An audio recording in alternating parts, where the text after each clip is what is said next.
कहानी शुरू होती है मुंबई से 1995 में, जहाँ पर हम एक नाव को देखते हैं और हमें चारों तरफ सिर्फ दारू और सिर्फ गन दिखाई देती हैं। और फिर हमें यहीं पर एक आदमी दिखाया जाता है जो कि एक काव हैट पहना था, और ये और कोई नहीं है, हमारी इस मूवी का मेन हीरो होने वाला है, जिसका नाम हमें इस मूवी के अंदर उस तरह बताया गया है, जो कि वहाँ पर बैठकर एक गिटार को बजा रहा था और उसको देखने से लग रहा था कि वो किसी और ही दुनिया में खोया हुआ है। लेकिन तभी उसके पास एक उसका आदमी आता है जिसका नाम छोटू होता है, जो कि उसको लाकर एक फोन देता है और उस फोन पर खान साहब होते हैं, जो कि उस्तरा को नाव से बाहर बुला रहे थे। और अब इतना सुनने के बाद यहाँ पर उस्तरा बहुत ज्यादा गुस्सा हो जाता है और अपने दोस्तों पे ही भड़क जाता है और उनसे ये बोलता है कि तुमने मेरी बिना इजाजत के मेरे पास फोन कैसे लाए। तभी वहाँ पर एक दादी की एंट्री होती है जो कि बोलती है कि मैंने ही फोन भिजवाया था। और अब यहाँ पर उस्तरा उन दादी को देखकर बिल्कुल चुप हो जाता है और उसकी दादी बोलती है कि जितना खान सर ने बोला है चुपचाप उतना काम कर लो, क्योंकि तुम भूलो मत तुम्हारी जान उन खान साहब ने ही बचाई थी। और अब इतना सुनकर वो ना चाहते हुए भी खान साहब के पास चला जाता है। और फिर यहाँ पर सीन शिफ्ट होता है और हम खान साहब और उस्तरा को देखते हैं जो कि आपस में बात कर रहे थे, जिस पर खान साहब उस्तरा को एक सुपारी देते हैं जो कि एक जैस नाम की बंदे की होती है और ये बंदा बहुत ज्यादा बड़ा क्रिमिनल होता है। अब यहाँ पर खान साहब उस्तरा को वार्न करते हैं और उसको समझाते हैं कि जो ये टारगेट है ये कोई आम बंदा नहीं है, ये बहुत ज्यादा सिक्योरिटी के अंदर रहता है। यहाँ पर खान साहब उस्तरा को एक नई गन भी देना चाहते थे, लेकिन यहाँ पर उस्तरा उन सभी बातों को सुनकर हल्का हल्का मुस्कुरा रहा था, मानो कि उसके दिल में बिल्कुल भी डर नहीं है, और वो उसकी गन को लेने से भी मना कर देता है और वहाँ से निकल जाता है। और अब यहाँ पर सीन शिफ्ट होता है और हम एक सिनेमा हॉल को देखते हैं जहाँ पर जैस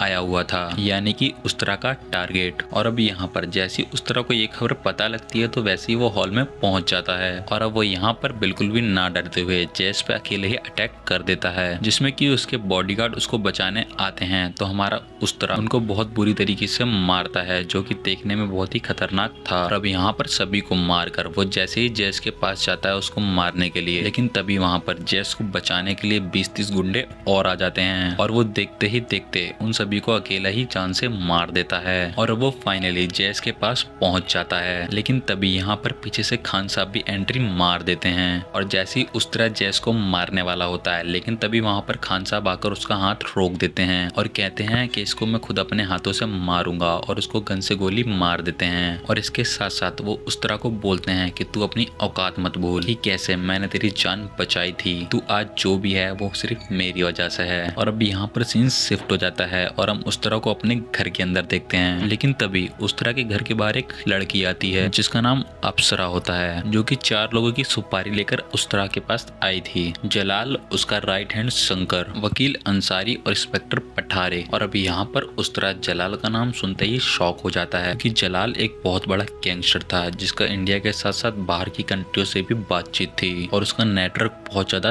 तगड़ा था। और अब इतना सुनते ही उस्तरा अपने लड़कों के पास जाता है और उन पर चिल्लाने लगता है और कहता है कि इस लड़की को अंदर किसने आने दिया। और अब यहाँ पर सुबह हो जाती है और जैसे ही उस्तरा अपने घर के बाहर देखता है तो वो उसको वहीं पर अप्सरा को बैठा हुआ पाता है, जिसकी हालत बहुत ज्यादा खराब हो चुकी थी क्योंकि वो पूरी रात से वहीं पर बैठी थी और मानो कि जैसे वो बेहोशी होने वाली है। और ये सब उस्तरा अपनी आंखों से देख रहा था और अब ये सब देखकर उस्तरा उसको अपने घर के ऊपर बुला लेता है और उसके पास जितने भी गहने होते हैं वो सारे के सारे उस्तरा के सामने लाकर रख देती है और उस्तरा से कहती है कि सबसे पहले इंस्पेक्टर फाटरे को मारना पड़ेगा और उसके बाद वो जलाल का नाम लेती है। लेकिन जलाल का नाम सुनते ही वहाँ पर सारे खड़े के खड़े लोग हंसने लगते हैं और फिर एकदम से चुप हो जाते हैं कि वहाँ पर जितने भी लोग खड़े थे उन सभी को जलाल के बारे में सब कुछ पता था। और अब यहाँ पर उस्तरा उस लड़की को उसकी सुपारी लेने से मना कर देता है और अब यहाँ पर अप्सरा उस्तरा से कहती है कि मेरे को गन चलाना सिखा दो, जिस पर उस्तरा कहता है कि इसके लिए फीस लगेगी। तब अप्सरा उससे पूछती है कि तुम्हें आखिर क्या चाहिए, जिस पर उस्तरा बोलता है कि मुझे तुम्हारे साथ सोना है। पहले तो वो उससे डरती है लेकिन उसे बाद में हाँ कर देती है। और अब इतना सब होने के बाद उस्तरा समझ चुका था कि ये लड़की एक आम परिवार की है और उसको बोलता है कि तुम यहाँ से चले जाओ और फिर उसको वहाँ से वो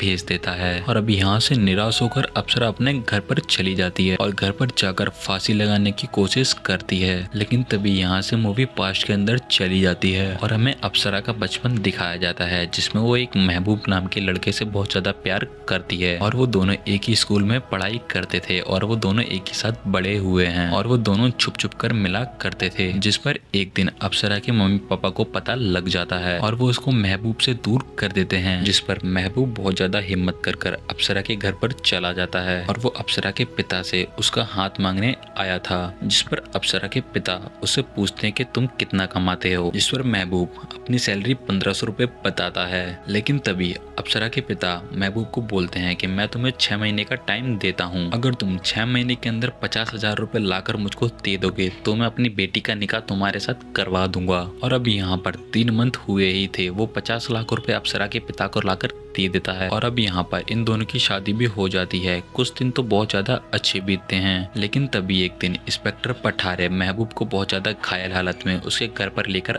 आता है। जिस पर अप्सरा महबूब से पूछती है कि आखिर तुम्हें क्या हुआ है जो कि तुम्हें इतनी सारी चोट लग गई और तुम्हारे शरीर से इतना खून बह रहा है। और अब यहाँ पर महबूब अप्सरा को बोलता है कि मैं जलाल भाई के लिए अकाउंटेंट का काम करता हूँ और इसी इलीगल काम की वजह से मैंने वो 50,000 रुपए कमाए थे जो कि तुम्हारे पिताजी को दिए हैं। और अब इतना सब सुनकर अप्सरा यहाँ बहुत ज्यादा परेशान हो जाती है और वो उससे अपने सर पर हाथ रखकर उसे कसम खिलवाती है कि तुम आज के बाद ये सभी काम छोड़ दोगे। जिस पर महबूब अप्सरा से वादा करता है कि मैं ये जलाल भाई का काम छोड़ दूंगा। और अब यहाँ पर कुछ दिन बीत जाते हैं और एक अप्सरा के पास कॉल आता है जिसमें कि उसे बताया जाता है कि तुम्हारे पति की हत्या कर दी गई है, यानी कि महबूब की। और अब उसकी लाश को देखकर वो हॉस्पिटल के अंदर जाती है और इस बात को लेकर वहाँ पर केस भी चल रहा था जिसमें कि अप्सरा पहुंचती है, जहां पर जाकर उसको पता लगता है कि उसके पति का इंस्पेक्टर फटारे द्वारा एक फेक एनकाउंटर कर दिया गया है जिसमें कि महबूब को बहुत बड़ा गैंगस्टर बताया गया था। और पठारे की तरफ से वकील अंसारी केस लड़ता है जिसमें कि वकील अंसारी महबूब को बहुत बड़ा गैंगस्टर बताते हैं और वो यहाँ पर इंस्पेक्टर पठारे को बचा लेते हैं। और ये सभी काम जलाल के कहने पर हो रहा था क्योंकि जलाल ने पहले ही कह रखा था अगर महबूब काम छोड़ने की कोशिश करे तो उसका एनकाउंटर कर दिया जाए। और ये सभी बंदे जलाल के लिए ही काम करते थे। और अब इसी के साथ कहानी प्रेजेंट में आती है जहाँ पर अप्सरा चाची की दुकान पर काम कर रही होती है, लेकिन तभी वहाँ पर उस तरह भी पहुंच जाता है और वो दोनों शांति से बैठकर बात कर रहे थे। लेकिन वहाँ पर उस तरह नशे में होता है तो उसकी गन वहीं पर गिर जाती है जिसको अप्सरा उठा लेती है और वो बिना किसी को बताए उस गन को अपने पास ही रख लेती है। और अब यहाँ पर छोटू भी पहुंच जाता है जो कि उस तरह से बोलता है कि ये सभी काम निपटा कर हम जल्दी से यहाँ से रफू चक्कर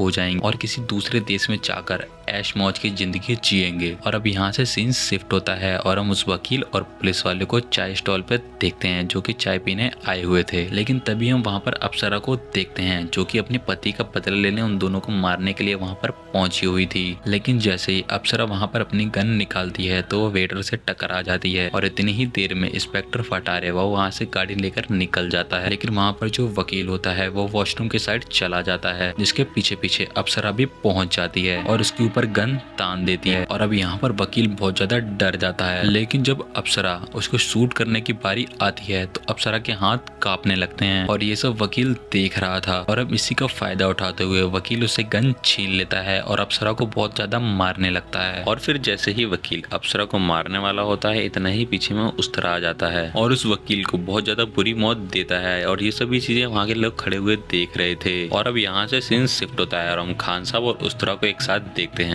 और यहाँ पर उस तरह खान साहब से मदद मांग रहा था और कह रहा था कि मैंने जलाल के आदमी को जान से मार दिया है और कहता है कि कैसे भी करके मेरे को यहाँ से फौरन भेज दो। पर खान साहब बोलता है कि मैं तुम्हें फौरन तो भेज दूंगा लेकिन तुम्हें मेरा भी एक काम करना पड़ेगा। पर खान साहब बोलते हैं कि तुम जाओ काठमांडू जहाँ पर जलाल का सारा ड्रग्स पड़ा हुआ है और उसको चोरी कर मेरे को लाके दे दो, फिर मैं अपनी जिम्मेदारी पे कैसे भी करके तुम्हें यहाँ से निकाल दूंगा और फौरन भेज दूंगा। और अब यहाँ से सीन शिफ्ट होता है और हम अप्सरा को देखते हैं जो कि अकेले बैठकर गाना गा रही होती है और उसको देखकर हमारा उस तरह भी उसके पास पहुंच जाता है और वो बैठकर दोनों आपस में बात कर रहे थे। और फिर अप्सरा उससे ये पूछती है कि तुम्हारा नाम आखिर उस तरह कैसे पड़ा, जिस पर वो बताता है कि एक आदमी ने मेरे पिताजी को बहुत ज्यादा मारा था और जब ये बात मेरे को पता लगी तो मैं उसके घर के अंदर घुस के उसको मैंने उस तरह से पूरा ऊपर से नीचे तक काट दिया था और उसी दिन से मेरा नाम उस तरह पड़ गया। और अब हमें यहाँ पर यह भी दिखाया जाता है कि इन दोनों के बीच में प्यार भी चालू हो गया था। और अब यहाँ पर उस तरह के पास छोटू आता है और उससे बोलता बोलता है कि भाई अब ग्रीस जाने का टाइम हो चुका है। और फिर उस तरफ बोलता है छोटू से कि अप्सरा से पूछ लो क्या वो हमारे साथ चलेगी। इस पर साफ साफ अप्सरा मना कर देती है, जिस पर उस तरफ बोलता है कि क्या हुआ, अब तुम अपना बदला नहीं लेना चाहती हो। तो अप्सरा बोलती है कि मैं किसी भी व्यक्ति को जान से नहीं मार सकती हूँ। जब वकील को मैं मारने वाली थी तो मेरा हाथ कांपने लगे थे, तो ये सब काम मेरे बस की नहीं है। तो इतना सुनकर उस तरह उसको भड़काने लगता है और कहता है कि वो पल याद करो जब तुम्हारे पति को उन दोनों ने बहुत बुरी तरीके से जान से मार दिया था। तुम्हारा पति भी जान के भीख मांग रहा होगा, लेकिन इन कमीनों ने तुम्हारे पति को जान से मार दिया है। और अब यहाँ से सीन पास्ट में चला जाता है और हमें वही सीन दिखाया जाता है जहाँ पर वकील और पुलिस वाला मिलकर महबूब को जान से मार देते हैं। और फिर दोबारा से सीन प्रेजेंट में आ जाता है और अप्सरा इन सभी बातों को सोचकर रोने लगती है और उसके मन की आग दोबारा से चल उठती है और उसे वो बोलती है कि मैं तुम्हारे साथ चलूंगी और तुम मुझे गन चलाना सिखाओगे। और अब इतना सुनते ही ये सभी लोग काठमांडू की ओर निकल पड़ते हैं जलाल का ड्रग्स चुराने के लिए। तब उस तरह अप्सरा से बोलता है कि एक बार ये मिशन पूरा हो जाए फिर हम यहाँ से सभी लोग बाहर निकलकर आराम से जिंदगी जिएंगे। और वो अप्सरा को बताता है कि पहले मैं भी जलाल के लिए काम किया करता था, लेकिन जब हिंदू मुस्लिम का वॉर हुआ तो हिंदू एक साइड और मुस्लिम एक साइड हो गए, इसलिए मैं उससे अलग हो गया और उसके छोटे भाई को भी जान से मैंने ही मारा था। और अब ऐसे ही करके एक दिन बीत जाता है और अब यहाँ पर सभी लोग मिलकर जलाल के अड्डे पर अटैक कर देते हैं, जहाँ पर जलाल के आदमियों को ये बात पहले से ही पता लग जाती है। और अब यहाँ पर उस्तरा और जलाल के कुछ आदमी मारे जाते हैं और उस्तरा को पकड़ लिया जाता है। और फिर कुछ देर बाद जलाल का उस्तरा के पास कॉल आता है जिस पर वो बोलता है कि तूने मेरे भाई को मारा और तेरी वजह से मेरी बीवी का बच्चा भी मारा गया और वो पागल सी हो गई है। जब तू मेरे सामने आएगा तो मैं तुझको बहुत बुरी मौत दूंगा। और अब हम यहाँ पर जलाल को देखते हैं जो कि एक अरेना बुलफाइट देख रहा होता है, साथ में कॉल पर उस तरह से बात कर रहा होता है। लेकिन तभी वहाँ पर एक बुल पागल हो जाता है जिससे लड़ने के लिए जलाल खुद ही मैदान में उतर जाता है और जो वो उस तरह से बात कर रहा था उस कॉल को वो होल्ड पर रख देता है। और इसी बात का फायदा उठाकर अप्सरा वहाँ पर फायरिंग शुरू कर देती है, फिर कैसे भी कर उस तरह को वहाँ से छुड़ा देती है। और फिर जैसे ही उस तरह वहाँ से छूटता है वहाँ के सभी गुंडों को वो अकेले ही जान से मार देता है। और यहाँ पर हम देखते हैं दूसरी साइड जलाल भी उस बुल को जान से मार देता है। और यहाँ पर उस तरह जलाल को दोबारा से कॉल करता है और कहता है कि जो भी तेरा ट्रक था तू उन सबको भूल जा, मैंने तेरे सभी आदमियों को यहाँ पर जान से मार दिया है। और इतना सुनकर जलाल यहाँ पर बहुत ज्यादा गुस्सा हो जाता है। और अब यहाँ पर सीन शिफ्ट होता है और हम उस तरह को देखते हैं जो कि अपने आदमियों का अंतिम संस्कार कर रहा था। अब यहाँ पर सभी लोगों को बहुत ज्यादा बुरा लगता है, लेकिन सबसे ज्यादा यहाँ पर बुरा अप्सरा को लगता है क्योंकि उसे लग रहा था कि उसी की वजह से इन सभी लोगों की मौत हुई है। और अब यहाँ पर अगली सुबह होती है तो यहाँ पर हमें पता लगता है कि अप्सरा किसी को ना बताकर वहाँ से गायब हो चुकी है। और अब यहाँ पर हम जलाल को देखते हैं जो कि बहुत ज्यादा गुस्सा हो रहा था और उनको दोबारा से ऑर्डर देता है कि कैसे भी कर मेरे ट्रक दोबारा से बना दो। और इतना बोलकर वो अपनी बीबी के पास चला जाता है जो कि उसकी बीबी एक दीवार पर कुछ पेंटिंग कर रही होती है जो कि बिल्कुल पागल लग रही थी। और अब यहाँ पर हम कुछ देर बाद उस तरह को देखते हैं जो कि बहुत ज्यादा उदास हो चुका था। अप्सरा के जाने के बाद उसका कहीं भी मन नहीं लग रहा था। उसकी दादी उसके लिए लड़कियां भी बुलाती हैं लेकिन वो लड़कियां भी उसका मन नहीं बहला पाती। अब यहाँ पर उस तरह भी गुस्से में पागल हो रहा था तो यहाँ पर वो बिना को सोचे समझे जलाल की फैक्ट्री पर पहुंच जाता है और वहाँ पर सभी लोगों को जान से मारकर उस फैक्ट्री के अंदर आग लगा देता है। और इससे जलाल को बहुत बड़ा नुकसान हो गया था और ये बात जब जलाल को पता लगी तो वो बहुत ज्यादा गुस्सा भी कर रहा था। और इस अटैक के बारे में शंकर और पुलिस खटारे ने जलाल को खबर पहुंचाई थी। और यहाँ पर जलाल इन दोनों से ये भी कहता है कि जहाँ भी तुम्हें उस तरह दिखे उसको जान से मार दो। और अब यहाँ पर हम खान साहब को देखते हैं जो कि उस तरह के पास जाता है और उसके ऊपर बहुत ज्यादा गुस्सा कर रहे थे क्योंकि उसने बिना कुछ सोचे समझे और बिना उनको बताए उसकी जलाल की फैक्ट्री में आग लगा दिया था, जिस वजह से उनके गुंडे और ज्यादा बढ़ गए थे। तो इस पर खान साहब बोलते हैं कि उस तरह को तू यहाँ से बाहर चला जा, लेकिन उस तरह को यहाँ पर कुछ भी समझ नहीं आ रहा था। वो सिर्फ ये पूछ रहा था कि अप्सरा आखिर कहाँ चली गई। और वो खान साहब को बोलता है कि मैं अप्सरा को बिना ढूंढे यहाँ से कहीं नहीं जाने वाला हूँ। और अब यहाँ पर अगली सुबह को वो चाची के पास अप्सरा को ढूंढने जाता है जहाँ पर उसे पुलिस खटारे के साथ अप्सरा दिख जाती है जो कि उसने उसी से शादी कर ली थी। और अब ये सब देखकर उस तरह समझ जाता है कि उसने शादी अपना बदले लेने के लिए पुलिस खटारे से की है। और अब यहाँ पर सीन शिफ्ट होता है और हम होली का दिन देखते हैं जहाँ पर पुलिस खटारे और अप्सरा दोनों एक साथ खड़े हुए थे और उनसे मिलने शंकर भी आया हुआ था। और ये तीनों मिलकर होली खेलने के लिए भीड़ के अंदर चले जाते हैं जहाँ पर अप्सरा इस मौके का फायदा उठाकर अपने अंगूठी में एक जहर लगा लेती है और इस जहर को शंकर की गर्दन के अंदर चुबा देती है, जिस वजह से उसकी मौत वहीं पर हो जाती है। और पुलिस खटारे के आते ही वो वहाँ पर रोने की एक्टिंग करने लगती है कि जैसे कि उसने कुछ किया ही ना हो। और ये सभी चीजें उस तरह भी दूर से खड़े होकर वहाँ पर देख रहा था। और अब इतना सब होने के बाद शंकर अपने घर पर चला जाता है जहाँ पर वो अपनी चाची से मिलता है तो उसकी चाची चाची बताती हैं कि अप्सरा ने उसे शादी सिर्फ अपना बदला लेने के लिए किया है। और अब इतना सुनने के बाद उस तरह भी डायरेक्ट अप्सरा के पास पहुंच जाता है और वो उससे बोलता है कि अब तुम्हें और ज्यादा एक्टिंग करने की जरूरत नहीं है, तुम्हारा बदला जलाल से मैं लूंगा, मेरा हाथ थाम लो और मेरे साथ चलो। और उससे कहती है कि ये बदला मेरा है तो इसको मैं ही लूंगी, और उसके साथ जाने से उसको साफ साफ मना कर देती है। और इतना बोलकर अप्सरा वहां से चली जाती है। और अब यहाँ पर सीन शिफ्ट होता है और हम ट्रेन को देखते हैं जिसके अंदर अप्सरा और खान साहब दोनों बैठकर बात कर रहे थे। और इस बात की खबर पुलिस कठारे और उस तरह को भी लग जाती है, जिस पर कठारे खान साहब को मारने के लिए वहां पहुंच जाता है और उस तरह उन दोनों की जान बचाने के लिए भी वहां पर पहुंच जाता है, जहां पर इन सभी के बीच में फायरिंग शुरू हो जाती है। तो एक गोली वहां पर खान साहब को भी लग जाती है और ये सब देखकर उस तरह भी पागल सा हो जाता है। तो वो सभी पुलिस वालों के बीच में अकेला ही घुस जाता है। वो बहुत सारे पुलिस वालों को मार देता है, लेकिन एक पुलिस वाला उसके पीछे से गोली मार देता है, जिस वजह से वो ट्रेन से नीचे डायरेक्ट नदी के अंदर गिर जाता है। और ये खबर अप्सरा सुनकर बहुत ज्यादा टूट जाती है और वहाँ पर वो बहुत ज्यादा रोने लगती है। और अब ये सब देखकर उसकी चाची उसको समझाती हैं और कहती हैं कि तुम ये शहर छोड़कर बाहर चले जाओ, लेकिन जिस पर अप्सरा बोलती है कि मैं जलाल को मारे बिना कहीं भी नहीं जाने वाली हूँ। और अब यहाँ पर हम अप्सरा को अपने घर पर देखते हैं, तभी वहाँ पर पुलिस खटारे भी पहुंच जाता है और उससे बोलता है कि हमें जलाल सर ने अपने हनीमून बनाने के लिए अपने पास बुलाया है। और इतना सुनते ही अप्सरा बहुत ज्यादा खुश हो जाती है और वो अपने मन में सोचने लगती है कि यही एक मेरे पास मौका है जलाल को मारने के लिए। और अब ये दोनों मिलकर स्पेन के लिए वहां से निकल जाते हैं। और जैसे ही जलाल के पास पहुंचते हैं तो वहां पर एक पार्टी चल रही होती है, जहां पर सभी लोगों ने अलग अलग मास्क पहने हुए थे। तो यहाँ पर अप्सरा भी मास्क पहन लेती है और वो जलाल को देखते ही उस पर अटैक कर देती है, लेकिन यहाँ पर जलाल भी बहुत ज्यादा तेज होता है और उसका वो हाथ पकड़ लेता है। और अब हमें यहाँ पर ये पता लगता है कि पुलिस खटारे को भी इसकी सच्चाई मालूम पड़ चुकी थी, क्योंकि जब उसने खान साहब को मारा था तो उसकी पॉकेट के अंदर अप्सरा की आईडी रखी हुई थी।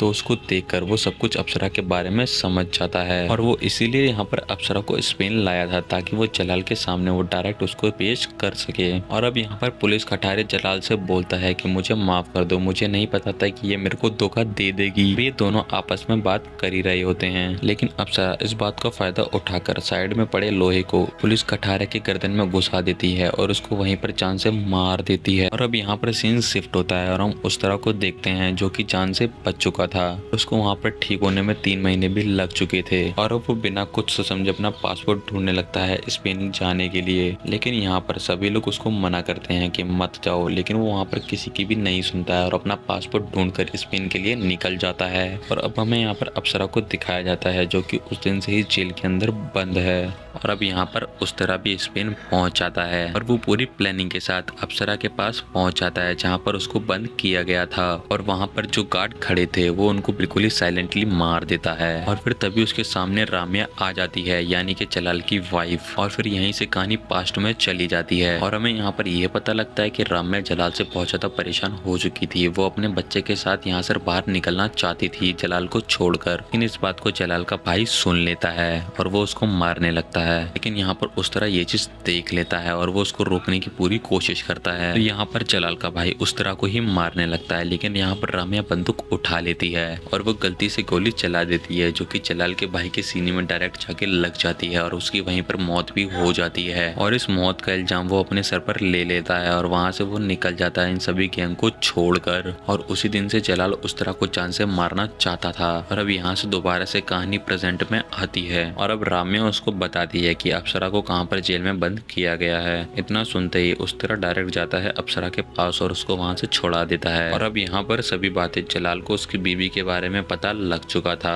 कि कैसे उसने उसके भाई को जान से मार दिया था। पहले तो वो वहाँ पर उदास होता है, फिर वो गुस्से में आकर अपनी बीवी की ही गर्दन काट देता है। लेकिन इतनी ही देर में उस तरह वहाँ पर जलाल को कॉल करता है और उससे कहता है कि अगर तू असली मर्द है तो मुझसे अकेले लड़कर दिखा। और इतना सुनते ही जलाल यहाँ पर बहुत ज्यादा गुस्सा हो जाता है, वो उसको अपने अरेना के अंदर बुला लेता है। और अब हमें यहाँ पर ये दिखाया जाता है कि जलाल और उस तरह दोनों आमने सामने खड़े हुए थे और देखते ही देखते इन दोनों के पीछे बहुत खतरनाक फाइट शुरू हो जाती है। और इस फाइट के बीच उस तरह अपना उस तरह निकाल कर उसको ऊपर से नीचे तक उस तरह से काट देता है और यहाँ पर जलाल को वो बिल्कुल अधमरा कर देता है। लेकिन तभी वहाँ पर अप्सरा की एंट्री होती है जो कि फाइनल ग्लो देती है और अपनी तलवार को निकाल कर जलाल के छाती में घुसा देती है और उसकी वहीं पर मौत हो जाती है। और ये दिखाते हुए हमारी इस मूवी का एंड हो जाता है।